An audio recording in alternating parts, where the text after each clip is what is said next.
The most important thing is to make sure that we understand what the country's principles are that bind us together rather than those that divide us. To have idea meritocratic decision making, to try to come up with the best collective decisions, to bring the country together in an idea meritocratic way. I think the period that we're in reminds me very much of 1937, if I was to pick an analogous period of time, because at that time, it was after the financial crisis. We had 29 to 32, which is the equivalent of our 2008, 2009.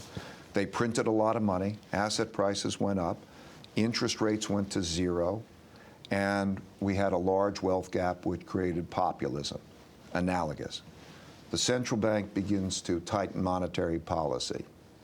And then we had a populism, and we had a fall in the stock market, and we had conflict. So we are once again at that precipice? Well, yes, we have we cannot have tightening of monetary policy that's material.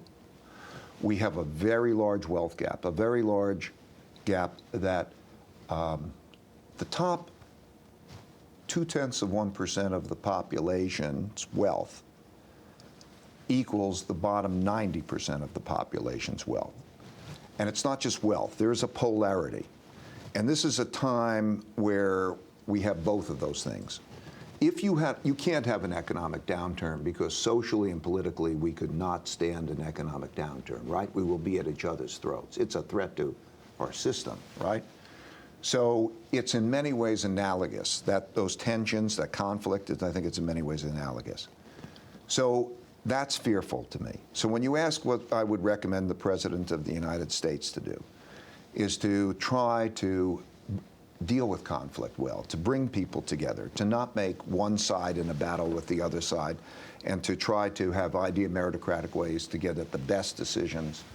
That's what I would recommend the President do.